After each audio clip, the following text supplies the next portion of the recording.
ನಮ್ಮ ರಾಜ್ಯದಲ್ಲಿ ಕಳೆದ ಕೆಲವು ದಿನಗಳಿಂದ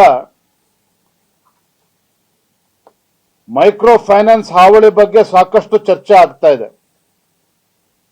ಆತ್ಮಹತ್ಯೆಗಳನ್ನು ಕೂಡ ಮಾಡಿಕೊಂಡಿದ್ದಾರೆ.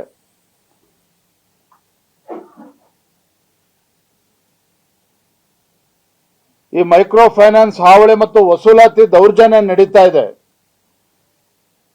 ಇದರ ವಿರುದ್ಧ ಭಯಭೀತರಾಗಿ ಹಣವನ್ನ ಮರುಪಾವತಿ ಮಾಡೋದಕ್ಕೆ ಸಾಧ್ಯ ಆಗದೇನೆ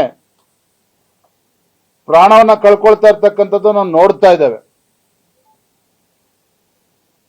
ಮತ್ತೊಂದು ಕಡೆ ರಾಜ್ಯ ಸರ್ಕಾರನೇ, ಯಾವ ರಾಜ್ಯ ಸರ್ಕಾರ ಈ ಜನರ ರಕ್ಷಣೆಗೆ ಬರಬೇಕಾಗಿತ್ತೋ ಈ ರಾಜ್ಯ ಸರ್ಕಾರನೇ ಯಾರು ದೌರ್ಜನ್ಯ ಎಸಗ್ತಾ ಇದ್ದಾರೆ ಮೈಕ್ರೋ ಫೈನಾನ್ಸ್ ಸಂಸ್ಥೆಯವರು, ಅವರುಗಳಿಗೆ ಸಂಜೆ 5 ಗಂಟೆ ತನಕ ಹೋಗ್ಬೋದು ಅಂತಕ್ಕಂಥ ಗ್ರೀನ್ ಸಿಗ್ನಲ್ ಕೊಟ್ಟಿದ್ದಾರೆ. ಅಂದ್ರೆ ದೌರ್ಜನ್ಯ ಮಾಡಬಹುದು, ಸಂಜೆ 5 ಗಂಟೆ ಮೇಲೆ ಹೋಗಬೇಡಿ, 10 ರಿಂದ 5 ಗಂಟೆ ಒಳಗೆ ಹೋಗಿ ಅಂತಕ್ಕಂಥ ಮಾತನ್ನ ರಾಜ್ಯ ಸರ್ಕಾರ ಹೇಳ್ತಾ ಇರ್ತಕ್ಕಂಥದ್ದು ದುರ್ದೈವ. ಇದು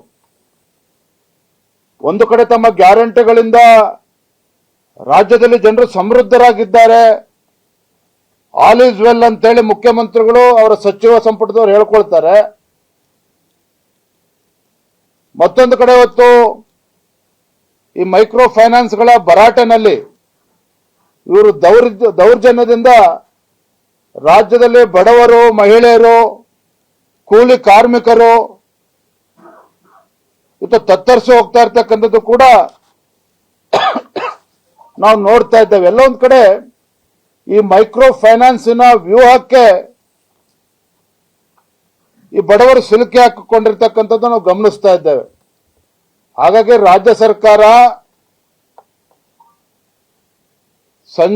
ಬೆಳಗ್ಗೆ 10 ಗಂಟೆಯಿಂದ ಸಂಜೆ 5 ಗಂಟೆ ಒಳಗೆ ಹೋಗಿ ವಸೂಲಾತಿ ಮಾಡಿ ದೌರ್ಜನ್ಯ ಮಾಡಿ ಅಂತ ಹೇಳೋದನ್ನ ಬದಿಗಿಟ್ಟು ಆ ಮುಗ್ಧ ಬಡವರ, ರೈತರ ರಕ್ಷಣೆಗೆ ರಾಜ್ಯ ಸರ್ಕಾರ ಧಾವಿಸಬೇಕು ಅಂತೇಳಿ ನಾನು ಈ ಸಂದರ್ಭದಲ್ಲಿ ಹೇಳೋದಕ್ಕೆ ಇಚ್ಛೆ ಪಡ್ತೇನೆ. ಒಟ್ಟಾರೆಯಾಗಿ ಕರ್ನಾಟಕ ರಾಜ್ಯದಲ್ಲಿ ಕಾಂಗ್ರೆಸ್ ಸರ್ಕಾರ ಅಭಿವೃದ್ಧಿ ಇಲ್ಲದೇನೆ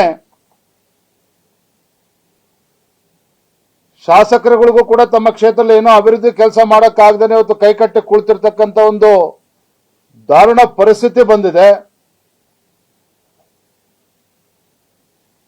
ರೈತರುಗಳು ಯಾರು ಕೂಡ ಈ ಸರ್ಕಾರ ಕೇಳೋದಕ್ಕೆ ಮುಂದೆ ಬರ್ತಾ ಇಲ್ಲ. ಹಗಲು ದರೋಡೆ ನಡೀತಾ ಇದೆ, ಮತ್ತೊಂದು ಕಡೆ ಕೊಲೆ, ಅತ್ಯಾಚಾರ ಪ್ರಕರಣಗಳು ದಿನೇ ದಿನೇ ಹೆಚ್ಚಾಗ್ತಾ ಇರ್ತಕ್ಕಂಥದ್ದು, ಕಾನೂನು ಸುವ್ಯವಸ್ಥೆ ಸಂಪೂರ್ಣ ಹದಗೆಟ್ಟಿರ್ತಕ್ಕಂಥದ್ದು ರಾಜ್ಯದಲ್ಲಿ. ಒಟ್ಟಾರೆಯಾಗಿ ರಾಜ್ಯದಲ್ಲಿ ಒಂದು ಚುನಾಯಿತ ಸರ್ಕಾರ, ಮುಖ್ಯಮಂತ್ರಿಗಳು ಇದ್ದಾರೆ ಅನ್ನೋದು ಇದ್ದಾರೆ ಅಂತ ಹೇಳಿ ಜನ ಪ್ರಶ್ನೆ ಮಾಡ್ತಾ ಇದ್ದಾರೆ. ಆ ರೀತಿ ಸರ್ಕಾರ ಎಲ್ಲವನ್ನ ಮರೆತು ರಾಜ್ಯದ ಅಭಿವೃದ್ಧಿನೂ ಕೂಡ ಮರೆತಿದ್ದಾರೆ, ಕಾನೂನು ಸುವ್ಯವಸ್ಥೆ ಕೂಡ ಸಂಪೂರ್ಣ ಹದಗೆಟ್ಟಿದೆ. ಈ ಸರ್ಕಾರದ ವಿರುದ್ಧ ಬೀದಿಗಿಳಿದು ಹೋರಾಟ ಮಾಡ್ತಕ್ಕಂಥ ಪರಿಸ್ಥಿತಿ ಈಗಾಗಲೇ ರಾಜ್ಯ ಸರ್ಕಾರ ನಿರ್ಮಾಣ ಮಾಡಿಕೊಂಡಿದೆ. ಯಾರು ಕೂಡ ಈ ರಾಜ್ಯ ಸರ್ಕಾರದ ಬಗ್ಗೆ ಸಂತೋಷವಾಗಿ ಯಾರು ಕೂಡ ಇಲ್ಲ, ಅದು ಮಾತ್ರ ಸತ್ಯ.